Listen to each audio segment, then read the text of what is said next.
I can dig it.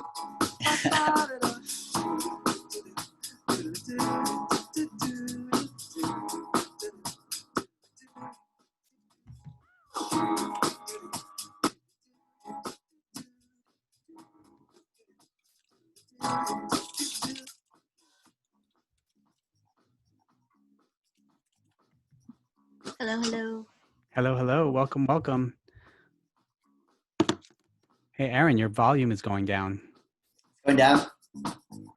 Now it's back up. It's like in and out. For someone who understands, you're doing our job. You're like Prometheus and Bob. You are your own boss. Okay. Is anyone else experiencing that, or is it just me?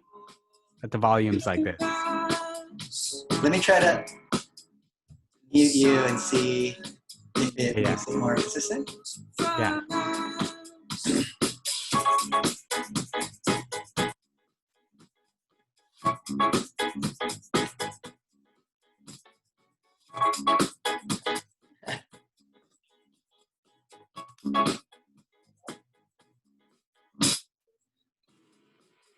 Yeah.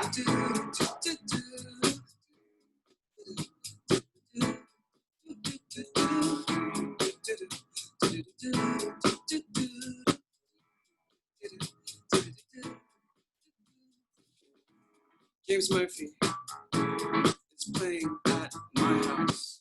All rare shit from Flying Dutchman.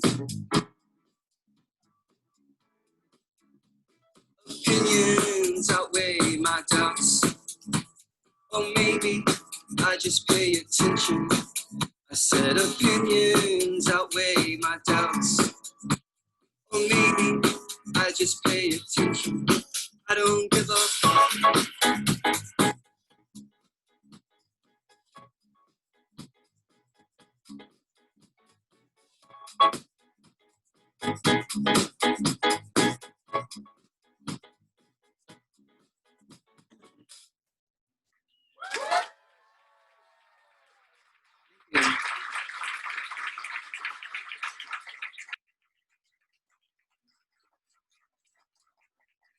Thank you.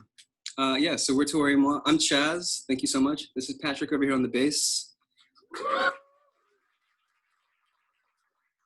We have Anthony Ferraro over here on the keys. Something I can't afford. I want a brand new house. Something I cannot buy. Something I can't afford. I ain't even make it off the jetway now. Phone's been on blast like all day. Why you gotta do this, try to test me? Right when I touch down, got anxiety. Follow signs out of the terminal. JFK is a different animal now. Damn baggage claims like a war zone. Glad I pack light cause I'm on my own. I want a brand new house. Something I cannot buy. Something I can't afford. I want a brand new house. Something I cannot buy. Something I can't afford.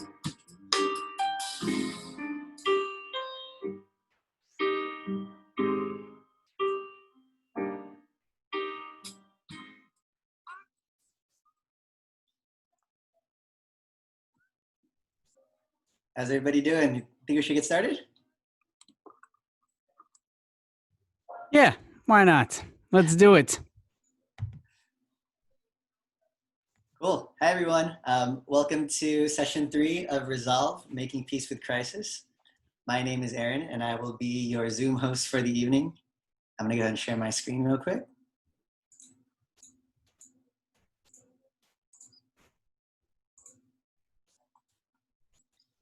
All right, can you guys see my screen? Yes. Cool.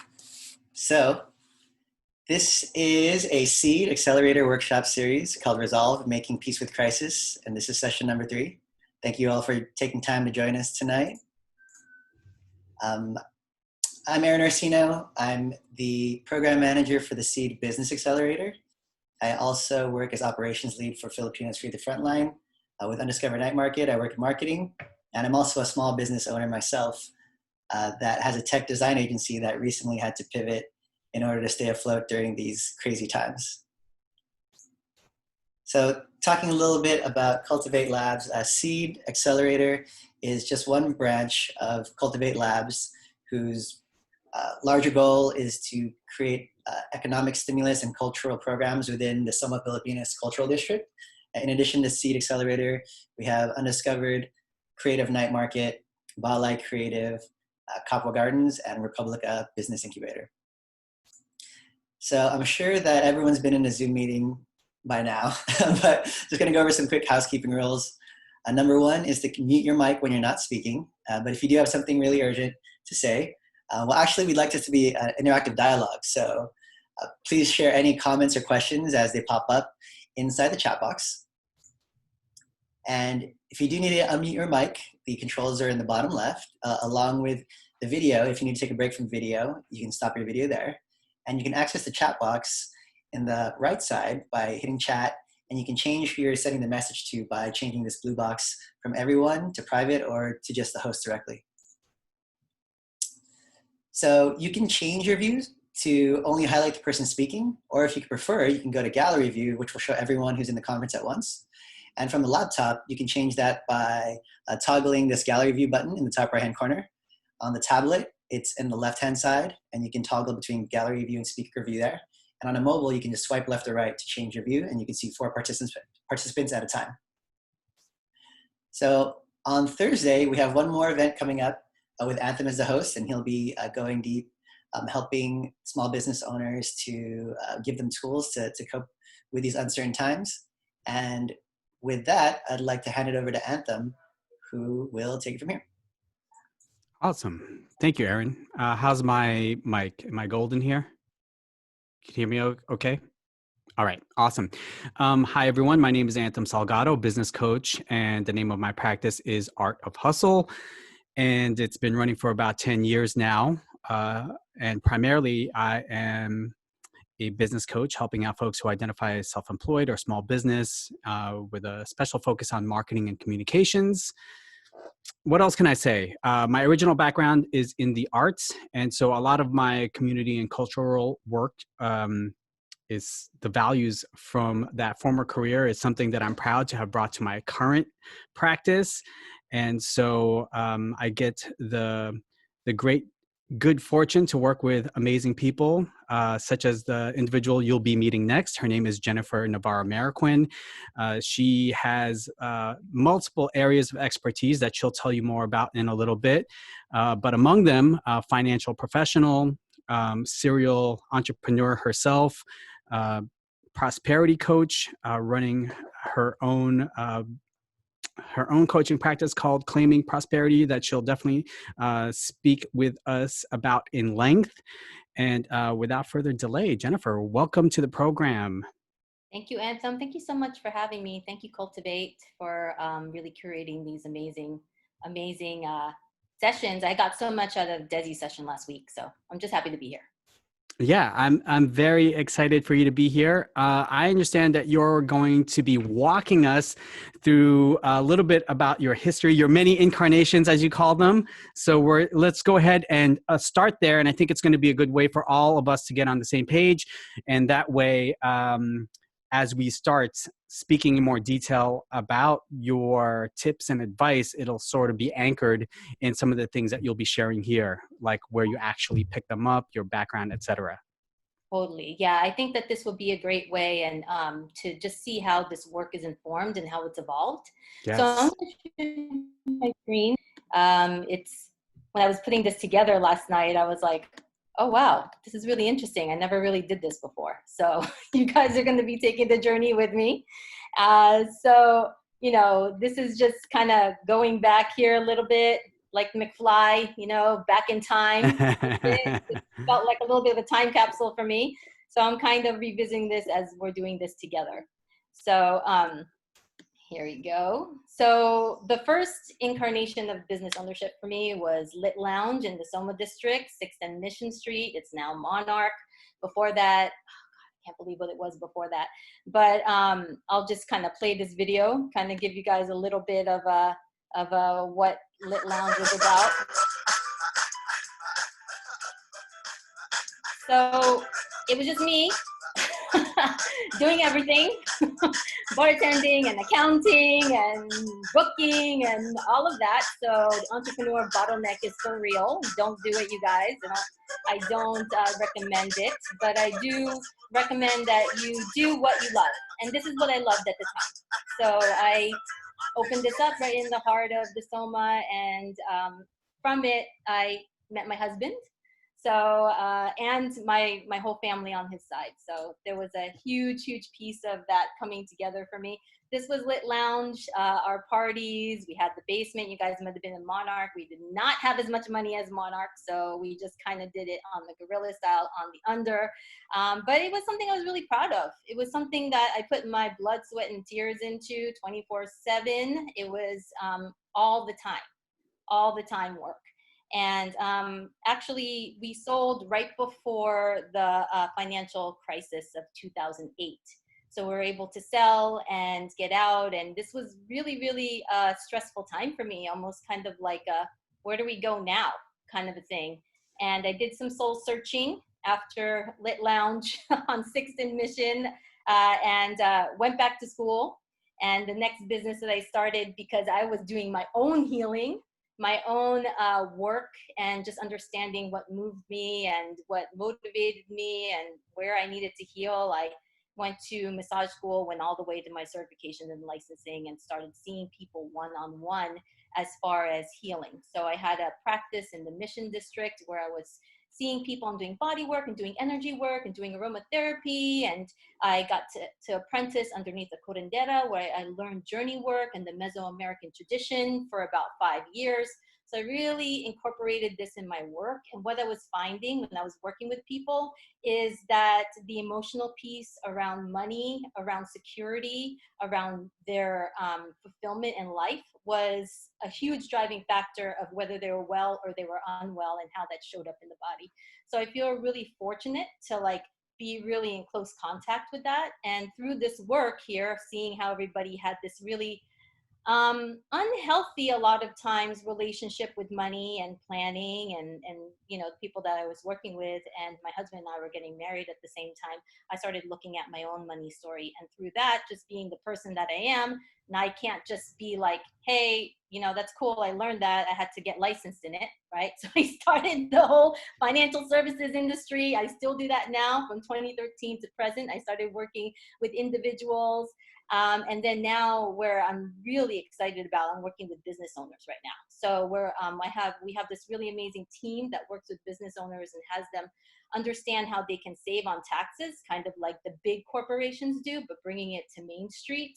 And we're able to do some amazing things for them. Not only save them money on their taxes, but protect their business, and also plan for their future in a really impactful way, and leveraging their businesses to do so. So this was my beginning of education, financial empowerment, financial literacy, understanding that it starts with us first and foremost, and the money mechanics piece of what I do now.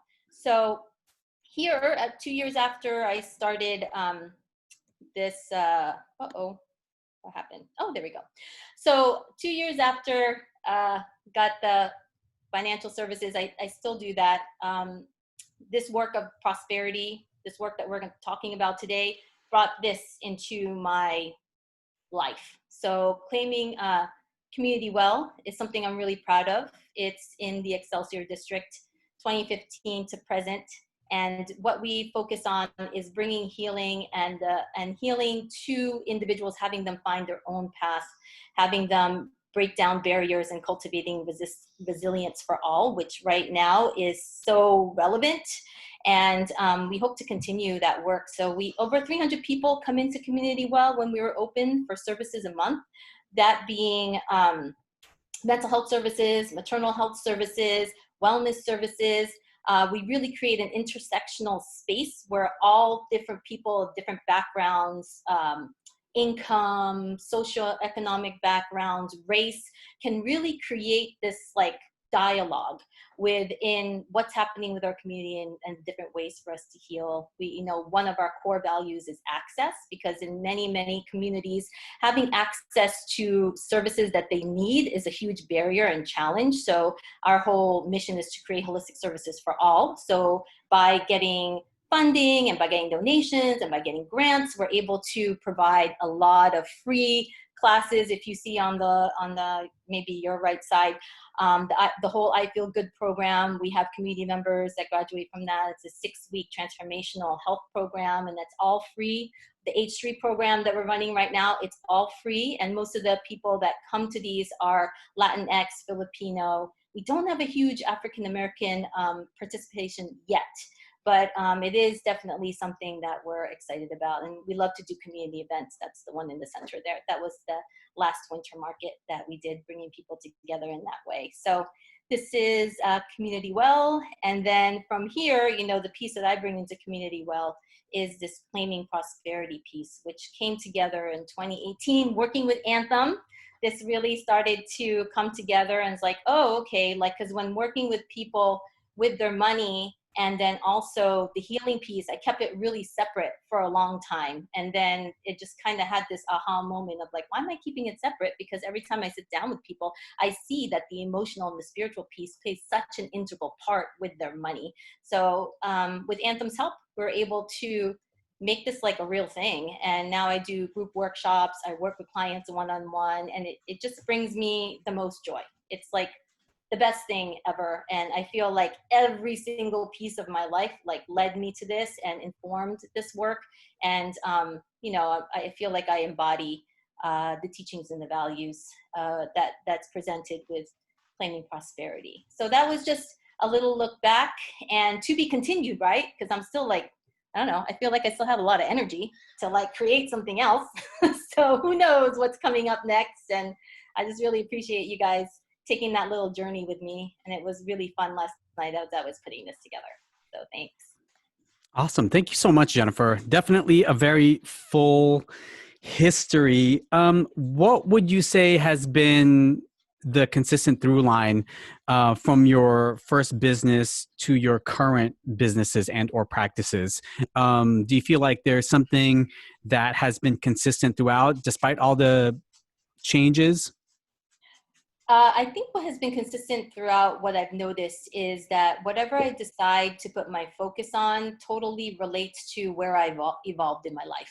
If you look at where I started to where I am now, it's how does that even make sense? It makes sense if you know me, right? So I think as business owners that being tapped into our passion, being tapped into our gifts and our work every day, it starts to see, because I don't keep myself separate from what I do and Yes. what I do for income. So that's something that has been really apparent for me. Yeah. I can't separate me from my business. Yes. That seems to really come forward and the words that are coming up for me right now are integration or wholeness or holistic, that you're really in, for lack of better words, in the zone, right? You're feeling like your values are definitely reflected in your practice, and that you don't have to switch hats on and off in order to be. Is that about accurate? Yes. Mm-hmm. Yeah. It's kind of the financial services, Community Well, Claiming Prosperity, they all go together, and they all are very connected. What would you say has been your biggest sense of growth or biggest lesson from your first business? Because obviously running a bar, an awesome one, by the way, is very different than the work that you're doing right now. And you're probably a very different person. The practices obviously were very different. Do you feel like there was a big growth moment, mentally, emotionally, or otherwise, between Lit Lounge and Claiming Prosperity? How are you different? How have you grown? So much. When the doors closed for Lit Lounge, I really didn't know who I was. I didn't know what I was going to do next. I put everything into it, my heart and soul, everything into it. And when it closed, like there was like 2 years of, well, who am I without that, you know? And it did bring up a lot of soul searching around like my family story, around who I am, what I believe. And then also I had someone very close to me pass away. So it is this whole, like, is this all there is, right? Mm. Moment Mhm, for 2 mhm. years. Yeah. That happened for 2 years. But that brought me to seek, like, I don't want to feel this way anymore. Like, Mm. I want to feel better. Like, there has to be something better than this. And I can't just walk around numb, you know, and that Yes. brought me to my own healing, which brought me to massage school, which brought me to the whole healing practice, which brought me to my apprenticeship. Yeah. Yeah. All Would you describe that feeling of I can't walk around numb as frustration? Like some people tolerate being numb. Like, so what was it for you in that state of numbness that made you think, you know what, I've kind of had enough of this? Yeah. It was this inner like conflict every day, because like I was walking and living life, but inside of me it was like almost like no, you know, it was this huge feeling of like, you're just being complacent to this situation, but this is not really what you came here to experience, right? And Yes. then as I started to open myself up to healing on all levels, it became really clear, like, I didn't come here to experience pain all the time and suffering all the time and depression all the time. It has a purpose, absolutely. And that helps us to really make pivotal choices in our life. But to stay there was not, like, my whole inner being was like, no, Yeah. it's not where we Yeah. belong. And to relate to that, this is a story that I shared with a friend of mine recently. I used to have really wild um, mood swings as a young adult. And I remember visiting the desert once, and I just felt so serene just looking out at the landscape. And I remember thinking to myself, why can't I feel like this all the time? Mm. And then right then and there, I sort of made the decision that I deserved to feel like that all the time, and that I was going to feel like that all the time. And that started me on my own soul search. And I feel like all the tools and the personal development that I put into myself ever since has been super helpful in keeping the dark places away from me. I mean, no one's perfect, you know what I mean? But it's been super helpful to get on that soul search and to find those tools, like really actively seek them out. So I appreciate you sharing that part of your journey. Was there a specific reason why Lit Lounge closed, or was it just emotionally, mentally, you hadn't enough of it? It was a lot. It was just too, like, that whole, like, I just couldn't let go of the reins, you know, and I took everything on myself. Yes. And because it was about 5 years of that, Hmm. it took a toll on me. And Yeah, I just felt like I had nothing left to give there. I So get that. I just decided the best thing would be to sell at this time. And it was actually perfect timing before everything dropped, like Amazing timing. literally 3 months before the crisis happened. Yeah, that's Yeah, so we awesome. were able to find buyers and all that, and exit out gracefully. Yeah, dodged a bullet. Yeah.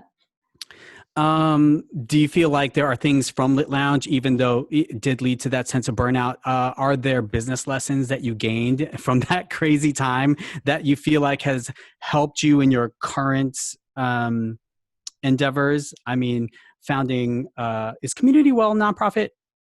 So we started off as a social enterprise, and we did end up getting physically sponsored 2 years ago, just Got to it. really keep up with that holistic services for all piece. That's part of our mission. We Yeah, found that was like the only way to nice. fulfill that. Great. Best of both worlds, I Mhm. imagine. Yeah. And so you mentioned burnout and bottleneck from Lit Lounge. And do you feel like those experiences have helped you do things very differently today, and how so? Absolutely. Well, Community Well, I'm a co-founder of Community Well, but there's three other women that co-founded Community Well. And going into it, I knew that unless there was four And I really, like I'm a spiritual person. So the 4 represented the 4 quarters for me, north, east, south, and west. Unless there was 4, like I wouldn't go into it. And it just happened with this work, with this prosperity work, for being really clear what I wanted. Everything just, it just came. The women came, the mission came, the space came, the money came. We had very small grassroots budget, and people believed in the mission. And we spoke of it, of like, okay, what about this space where everyone can come together and heal from one another? And, we can uplift all of these practitioners of color in such a beautiful way and make it culturally relevant. And we spoke of it 2014 winter solstice. We signed in our lease in April, so 3 months right after that. And we worked on the business plan, we worked on everything. And that was really important to me, to be part of a team, part of an equal team.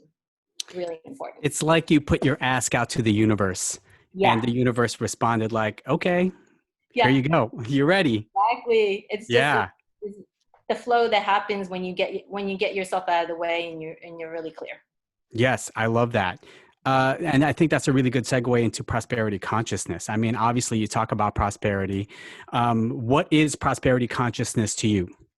Yeah. And, everyone comes from a different place. Where I come from, and I specifically chose that word prosperity because it's a word that you see in a lot more like ancient texts and times long ago, right? Now you hear wealth and riches and money. That's a part of it, but prosperity is all encompassing as far as well-being in our life, in our work, in our bodies, in our money, in our visions. So I felt like it was this place of all encompassing the whole human experience and how we experience life as a dynamic being, not just in our money. I feel like in our society, we objectify our bank account so much, and we feel really good if our bank account is good. And if the bank account's low, we feel really bad and we're hard on ourselves. And it's like, okay, but money isn't everything. It's a current, right? But all parts of our life is a current. Like our values are a current, our desires are a current, our dreams are a current, our work is a current. Why don't we place more value in that as well? So I'm looking at all of these pieces as far as the whole human experience and just seeing how we can be well dependent on our version of well, not anybody else's version of well in those places, and having prosperity changing like the view on it in that way. Yes, I love that.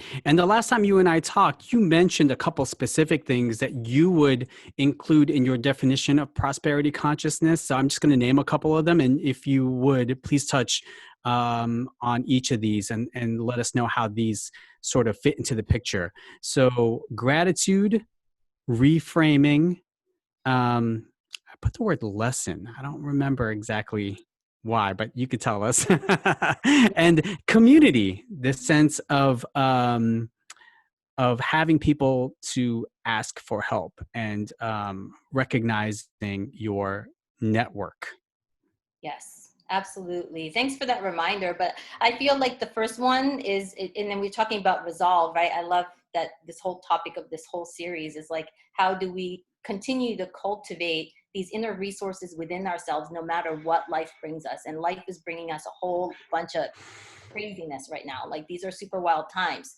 And in order for us as business owners, as visioners, to be leaders, we constantly have to do the work and be in a state of gratitude. That's number one. It's like, let gratitude be your state of being. You know, I can love on, seriously, you guys, I can love on a blade of grass. I can love on a leaf. Like I can find something to be grateful for in every moment. And that's just what I invite everyone to do. You know, like these are really hard times, no doubt about it. I'm not like saying like, gonna try to go over something that we're all not, we're all experiencing this right now. But how can we find some type of gratitude in whatever life is giving us? And with that gratitude, what I always choose to do, especially with the hard stuff, is like, what is this teaching me?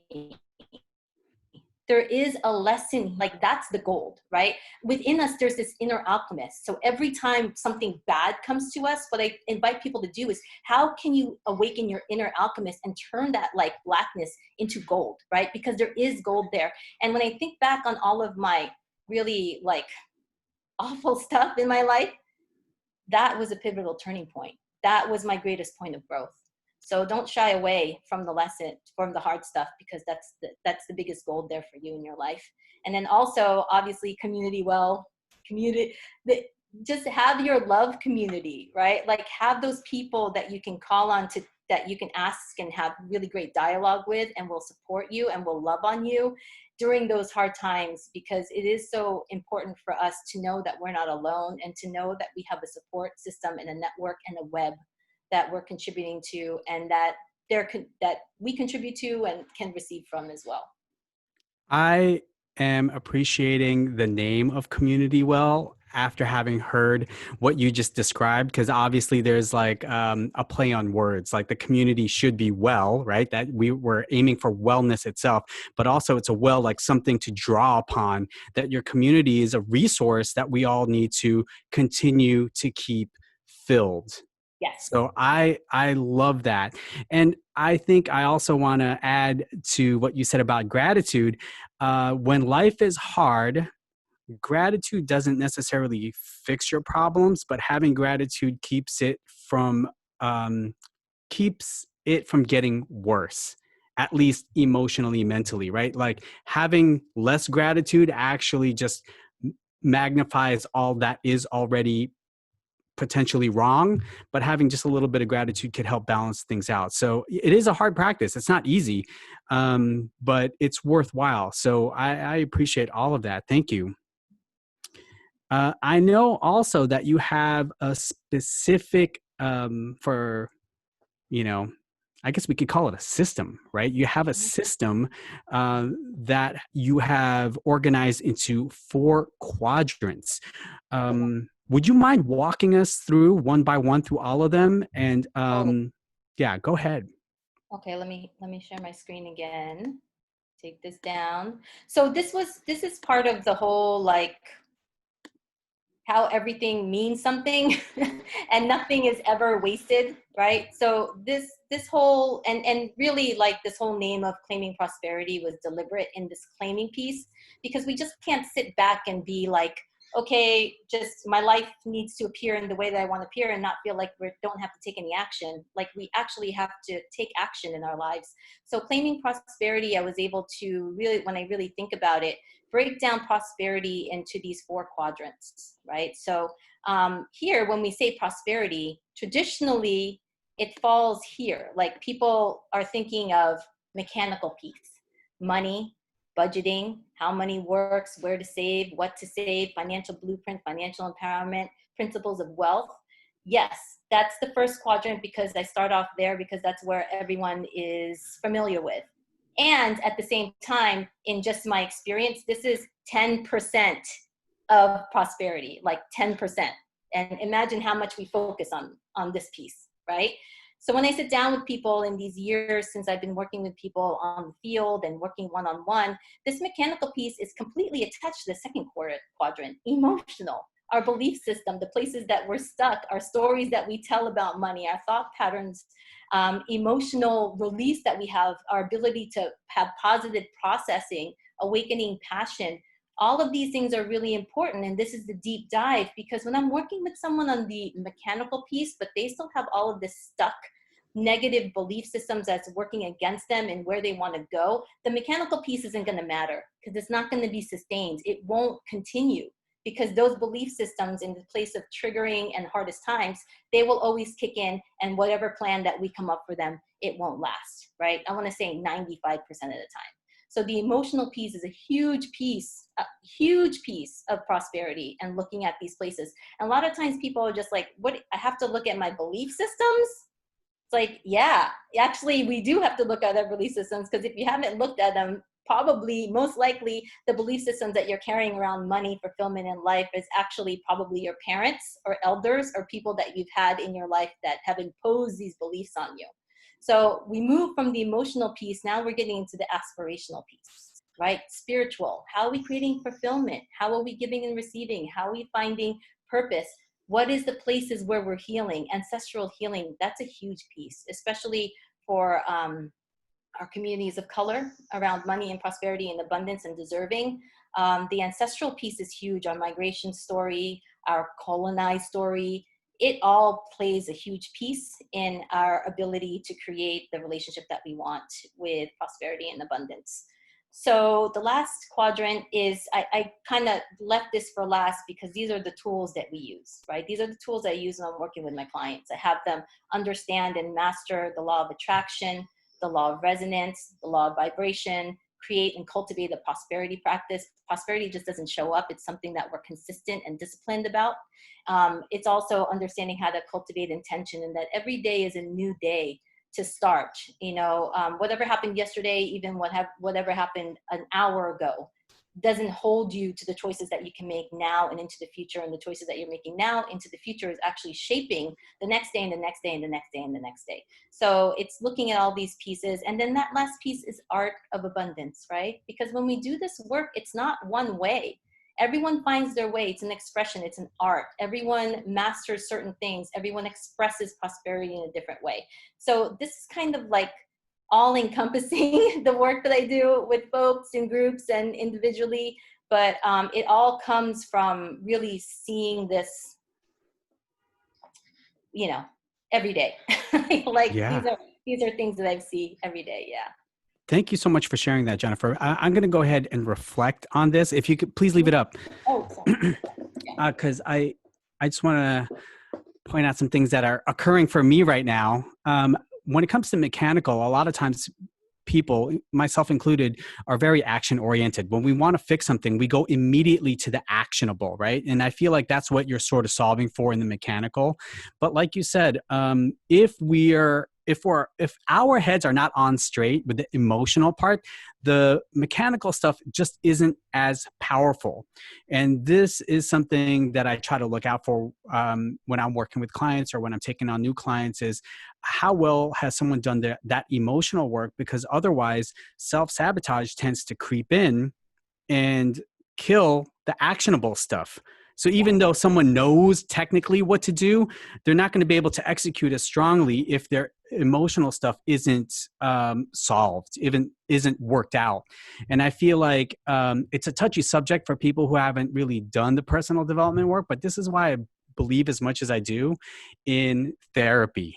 You know what I mean? Like just classic, plain old therapy, like really inspecting who you are, recognizing, as you have on the screen, what your thought patterns are and how those patterns turn into patterns that you behave on, behavioral patterns over a lifetime. So super important. And then let's see, spiritual, I feel like looks at like a longer stretch of our development, right? Like there's, to me, the emotional is like what we've experienced in this lifetime as individuals, and spiritual might look at what we may have experienced intergenerationally over many lifetimes, right? Before we even got here. And I feel like when you talk about transformation, what I'm seeing here is that the transformation is like this highest level, in that it impacts how we behave in all the three other quadrants that you've laid out here for us. So it's something to aspire for that touches upon everything else that preceded it. Would you agree with that? Yeah, absolutely. And it's the way that we cultivate like this new relationship, right? We do that through these transformational tools, right? And we Yes. see like, okay, this is where I am, this is where I want to go, and these transformational tools help me to get there. Awesome. Let's go ahead and dive into the chat box, everybody. With the time that we have remaining, we want to make sure that we get to your questions. I am imagining, since we've been talking for about 40 or so minutes, that a lot of ideas have been popping into your head. We would love to hear from you, what observations you're making, what questions you may have, what's coming up for you that we can respond to. Obviously, I've been asking Jennifer all the questions, but you may have some of your own. So go ahead and take a minute right now to use the chat box and ask Jennifer any question related to her professional history, her philosophy, what you've seen on the screen just now. And let's make sure she gets a chance to answer your questions as well. Thank you, everybody.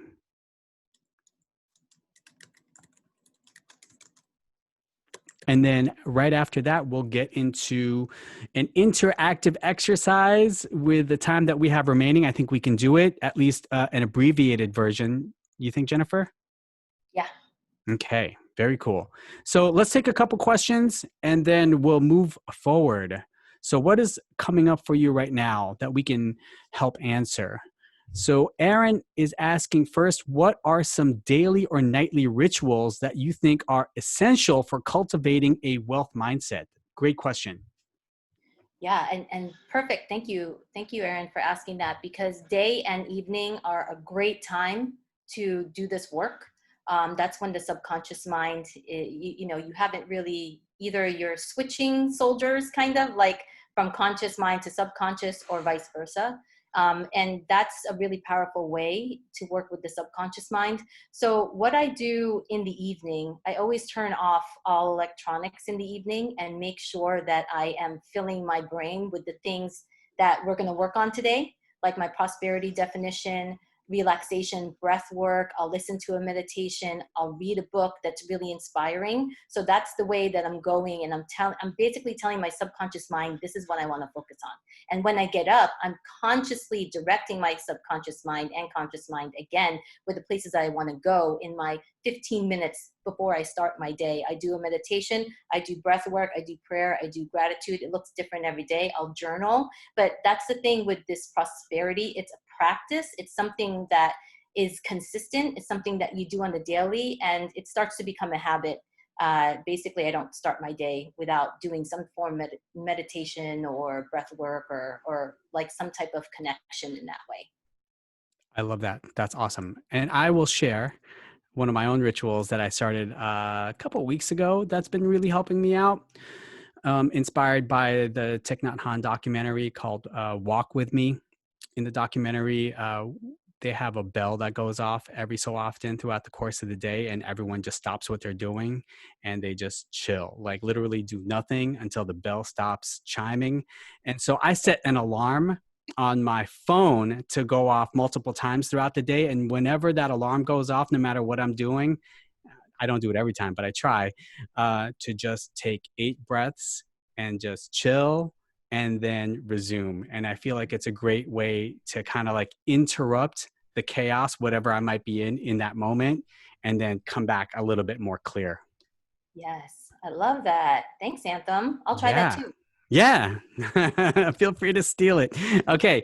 Desi is asking, is there a certain spiritual practice or religion that seems to generate more prosperity? That's a really interesting question. Me personally, I haven't found that there is any one specific religion, like actually, or spiritual practice. Actually, what I do is a hodgepodge of many different traditions, and it works for me. But what I do, and this is something that I invite you all to find in your, however it feels right to you. I do integrate ritual and I do integrate ceremony into the work that I do.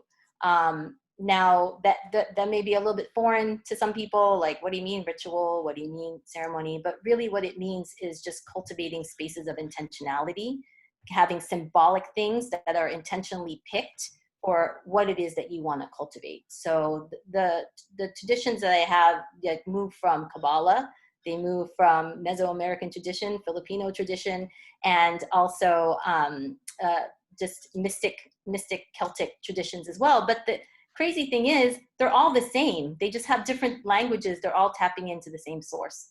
So just find what's right for you and what feels right. And I think that's the way that I can recommend. Yeah. Trust your gut. Trust your gut. Very cool. In the time that, oh, wait, we got one more and then we'll go to our exercise. Justine is asking, what makes you move on to a different venture?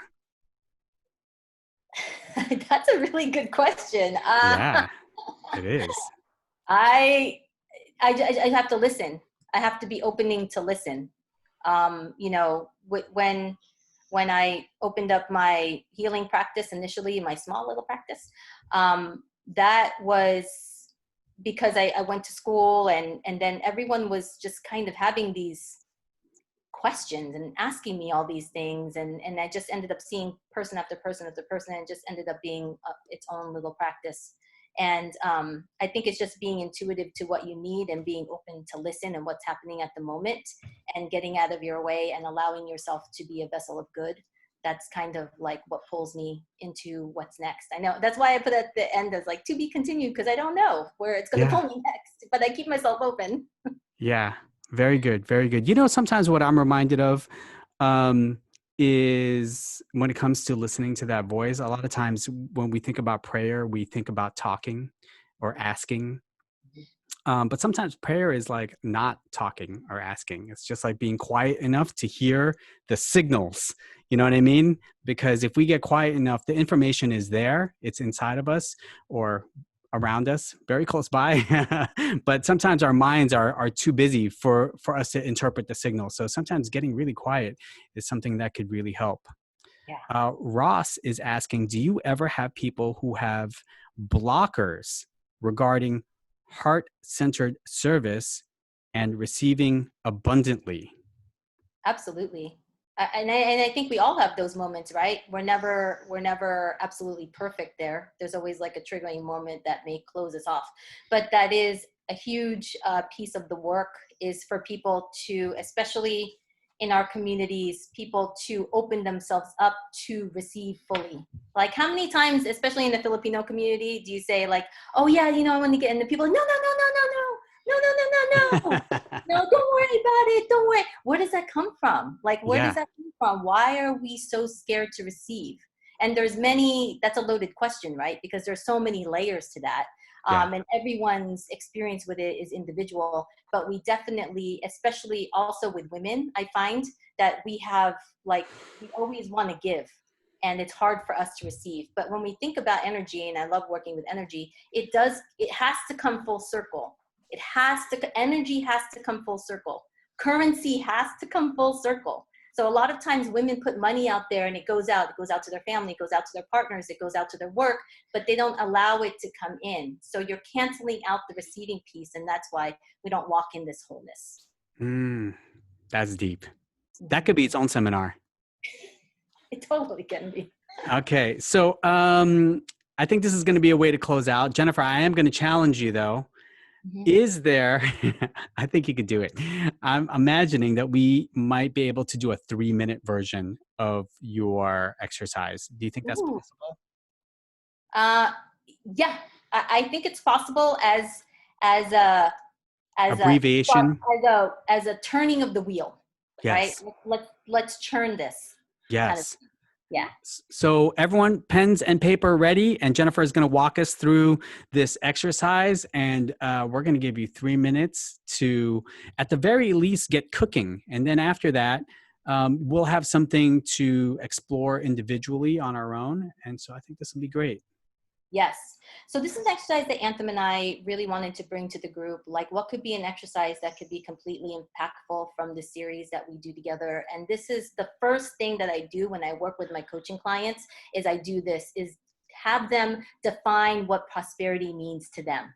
Like, really come up with this definition. And there's we're going to put this in the handout package, right, Anthem? They'll have this? Yeah. So Aaron and I are going to kind of put together a bunch of resources, and definitely this could be among them.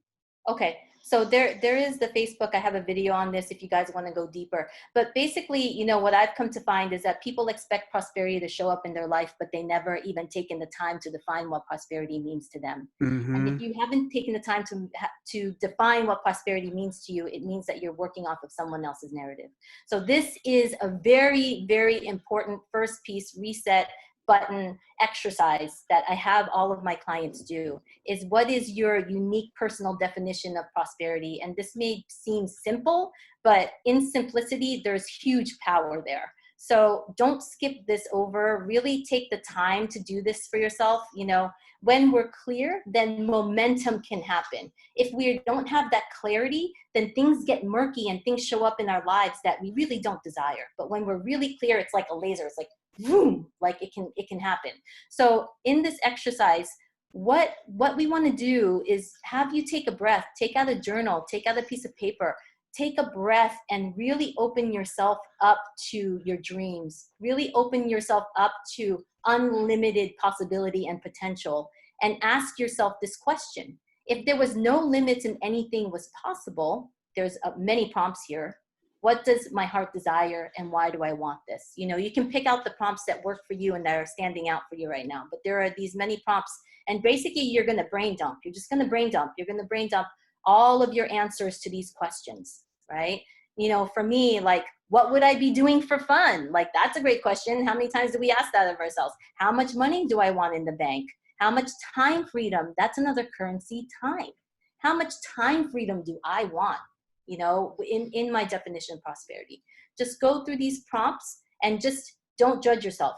Just write, just write, just write. And then from there, what you're going to do is distill it. You're going to distill, you're going to see a theme, you know, to everything that you wrote. And what you're going to do is you're going to distill all of those things into 3 clear sentences. And those three clear sentences are the way you're going to reprogram yourself into a way that's absolutely relevant and valuable for you right now. So you're creating a whole new attraction point, and you're having yourself reprogram those programs that are old and broken for you. Want to understand the instructions? So we're going to look at the questions on the screen. We're going to take 3 minutes right now, and we want you to imagine what prosperity means to you. You're going to come up with 3 sentences eventually that summarize what you've discovered. But for the sake of today, at minimum, come up with 1 that you can share with us. So let's go ahead and take 3 minutes right now. Go for it. And I'm going to put some samples in the chat, if that's okay, Anthem. Yeah, that would be fantastic. Yep. People kind of just, they kind of want a sample of what that would look like. Let's see. These are definitions that I've used in the past. What happened to? Oh, okay. Medium share.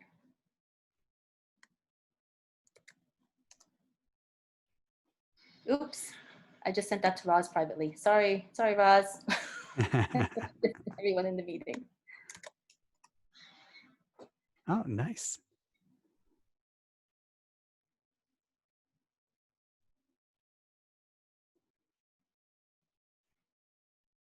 Don't hold back, everybody. Just go ahead and brain dump. We're at the 2-minute mark right now.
You guys are doing awesome. We're at 1 minute.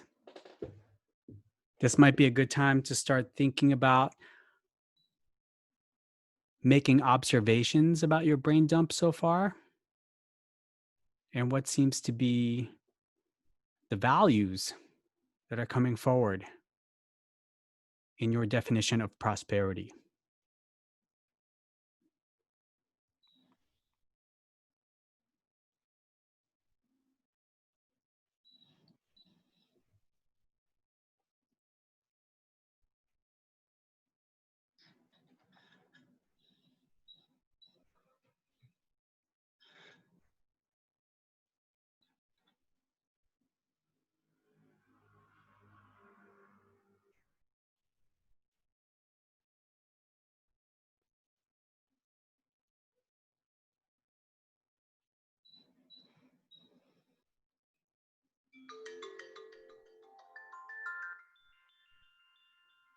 All right.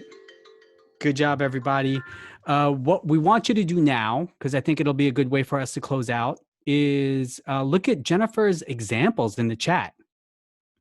You'll see she has a couple sentences that begin with, my definition of prosperity is, and again, don't worry about being a perfectionist right now. Write down some of the things that seem to have come forward for you, and we'll go ahead and read them back to you. And I feel like that'll be a good way for us to close out. So I'll give you a minute to go ahead and do that in the chat box. Please do that right now. And in the meanwhile, I'll go ahead and plug that Jennifer does give workshops semi-regularly, teaching her entire system, as she showed us in the 4 quadrants. So I have attended them. I know people who have attended them as well. I know people who are working with Jennifer over a long term. And I feel like those workshops might be a good way for you to continue what we've started today. Definitely her website is worth visiting. That would be claimingprosperity.com. Check that out. That'll be another resource that we can share in our giveaway packets. Anything else, Jennifer, that would be worth plugging at this time? Yeah. I think that, something I just want to put out to the Cultivate community is I do give like 20-minute consultations, and this is not like you have to sign up on the program with me at all, but I know that there's a lot of hard things that are happening right now. And if you just want a little guidance around like money or mindset, there's a 20-minute thing that you can sign up on my website for. So I just keep myself open to providing that for a community right now. And Jennifer, you help out a really wide spectrum of folks from all backgrounds and professionals. Would you mind just sharing quickly the kinds of folks that attend your workshops or the kinds of folks who book you for one-to-one coaching? I think it'll help folks realize how open you really are, like you're saying it, but I think it'll help them really envision making that phone call if and when they're ready. Yeah, so educators for sure, nonprofit professionals, women business owners in the that have their own coaching or have had their own business for a while. So it's kind of, I do feel like those are most of the people that come is like, okay, self-starters, people who work in nonprofit or direct services, educators as well. Nice, thank you. Okay, everybody, let's go to the chat box. I feel like a good way for us to close out will be for us to hear you claim your definition of prosperity. So go ahead and share those right now. Again, they don't have to be perfect. Hit us off.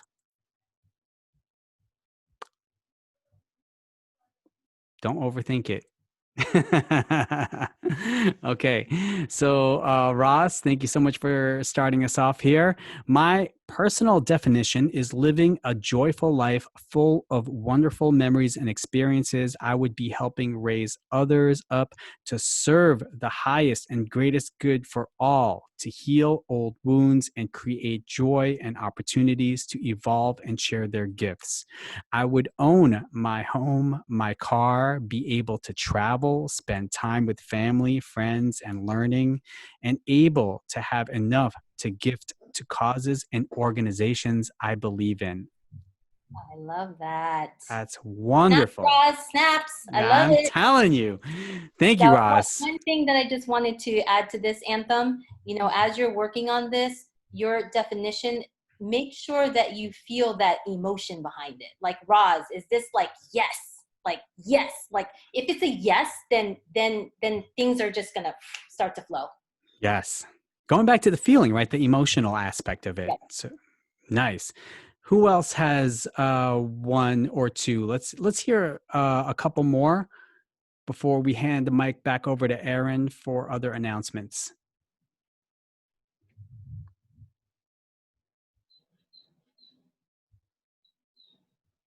Don't be shy.